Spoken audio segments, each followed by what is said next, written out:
Estamos conversando con Jesús Seguías, presidente de Atincor y también analista político. Este miércoles 25 de mayo, nuestro invitado plantea que la oposición tiene que concentrarse en sumar votantes, sumar por lo menos 1 millón de votos. Dejábamos una idea en el aire respecto a este escenario de cara a 2024, si lo puede hacer esta oposición, porque sumar votos implica, por supuesto, empatía con la ciudadanía, implica afinidad con el electorado, y los números que estamos viendo de esta oposición es un nivel de rechazo del 80%.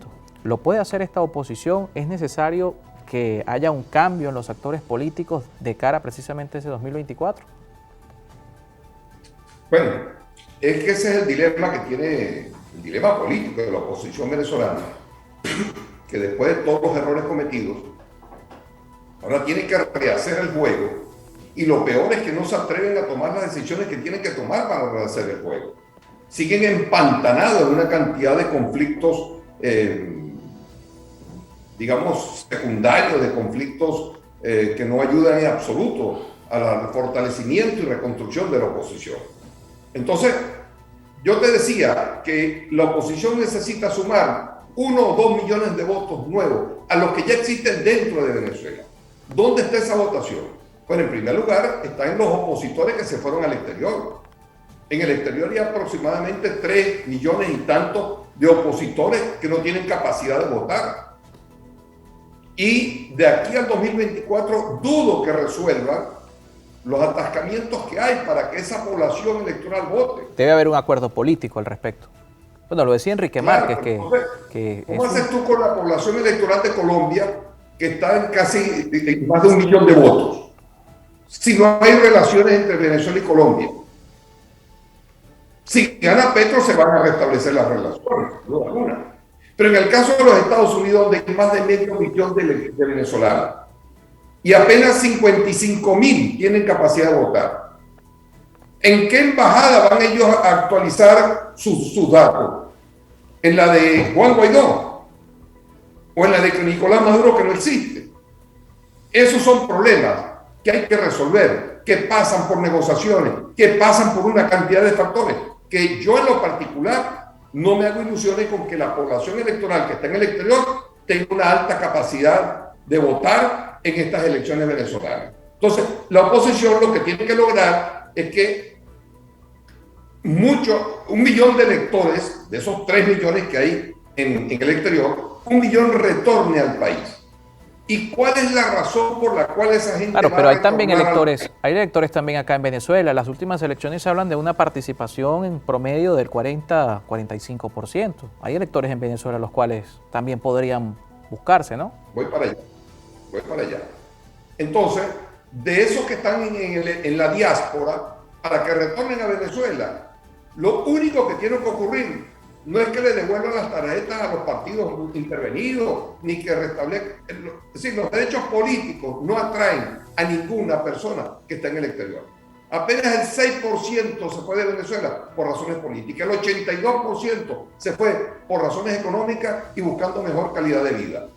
Por tanto, para que regresen, lo que hay que hacer es mejorar la calidad de vida en Venezuela.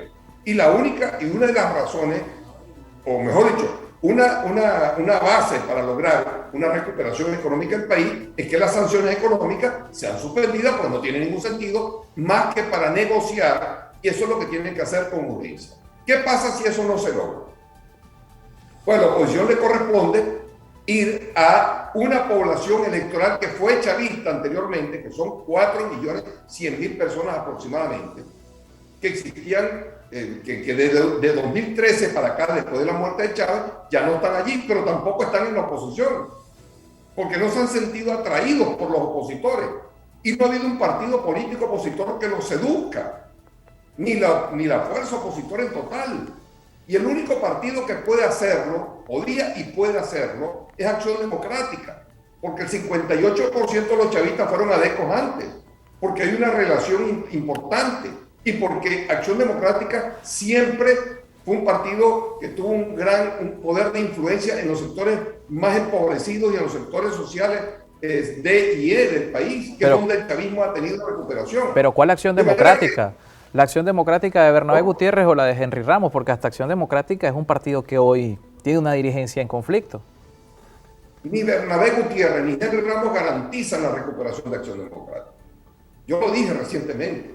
Lamentablemente ellos ya ellos cumplieron con sus objetivos, pasaron casi 17, 20 años al frente de Acción Democrática y Acción Democrática está en el sótano y ahora dividida, fragmentada. Por tanto, ellos debieran apartarse y dejar que otros factores políticos de Acción Democrática logren la reunificación y Acción Democrática vuelva a trabajar políticamente, sobre todo en el área donde la oposición normalmente no lo hace, que no son sectores populares, y es conquistar esa votación que fue chavista y que hoy día está en los llamados NINI, los llamados no alineados, ellos no creen en la confrontación, ellos creen en la unidad del país, en la reconciliación del país, en comenzar es decir, en no buscar confrontaciones de ningún tipo, en bajarse del ring, y esa población electoral puede ser decisiva en este proceso. De manera que el candidato que escoja la oposición tiene que ser alguien que sea atractivo para esa población electoral. De manera que esos son los dos elementos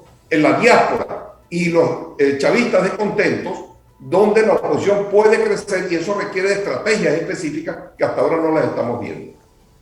Requiere además de un liderazgo que pueda ser potable para ese sector que viene del oficialismo. Hay liderazgo hoy, y mencionaba en la entrada de este bloque, que hay números que hemos visto de otras encuestadoras que hablan de rechazos cercanos al 80%. ¿Los números de Atincorp sostienen esta misma realidad? ¿Hay liderazgos que hoy en Venezuela hacen vida, o por el contrario estamos en un fenómeno donde no existe un liderazgo, por lo menos que se conozca, que pueda capitalizar esta situación?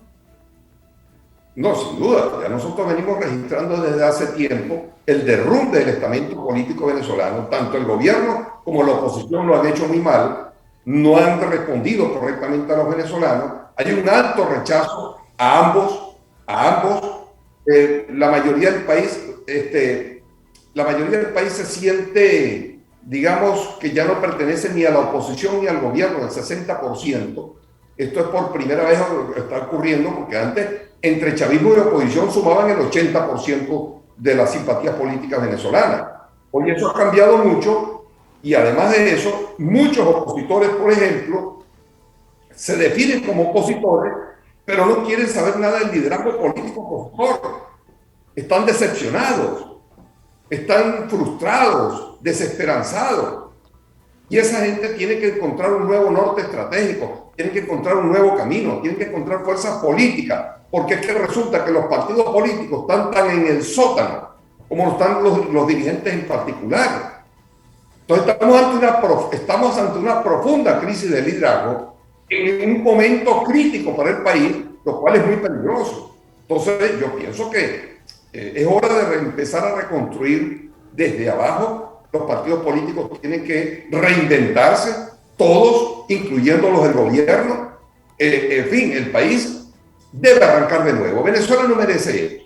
Y yo creo que Venezuela merece políticos mucho más, digamos, más inteligentes, más actualizados, políticos que estén en el siglo XXI. La mayoría de los políticos venezolanos están en el siglo XIX y XX. Y hasta jóvenes políticos venezolanos parecen unos ancianos. No están a la altura de las circunstancias ni están interpretando las nuevas realidades. Y los venezolanos se sienten frustrados por eso. En un momento que Venezuela necesita liderazgo, necesita respuesta, necesita salir adelante, con ideas claras, con nortes definidos. Y eso es lo que, bueno, en este momento es el gran reto. Yo me pregunta, ¿eres optimista o pesimista? Y digo, no, yo siempre soy optimista por naturaleza, por principio. Yo creo que todos los políticos tienen la posibilidad de rehacerse. Yo creo en la rectificación de las personas. Yo no creo que un político que cometió errores ya está desechado, no. Errores han cometido muchos ya. Y todos hemos cometido errores por acción u omisión. Entonces yo digo que ya está bueno, ya no se trata de buscar culpables, se trata de rehacer el juego país, se trata de comenzar a entrompar los problemas fundamentales de Venezuela, especialmente los económicos. Pues tenemos como 5 megacrisis. La megacrisis política, la megacrisis económica, la megacrisis de los servicios públicos, la megacrisis social, con el éxodo del tema de la inseguridad, etcétera, y la desnutrición de los venezolanos, la megacrisis emocional, que es quizá la peor de todas. Y bueno, para rematar, bueno, tuvimos la crisis de la pandemia, que ojalá pues eso no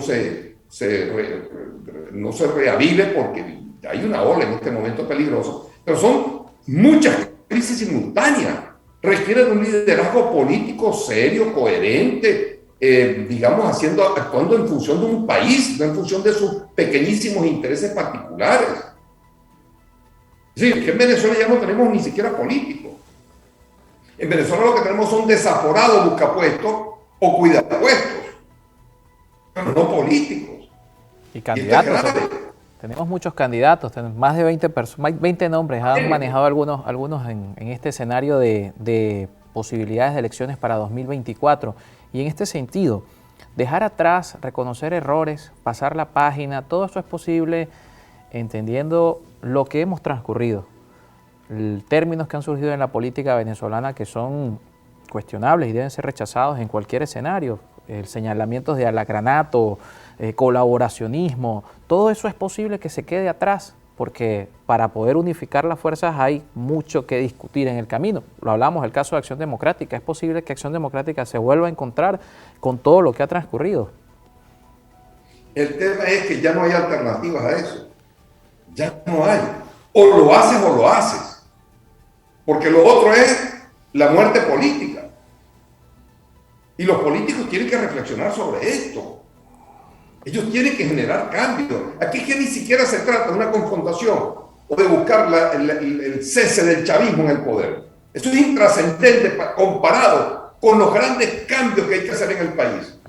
El mundo está cambiando, hay una gran conmoción política mundial y Venezuela no es la excepción. La crisis venezolana forma parte de eso. Pero los políticos tienen que entender dónde están parados y que tienen que hacer cosas distintas a las que venían siendo hasta ahora.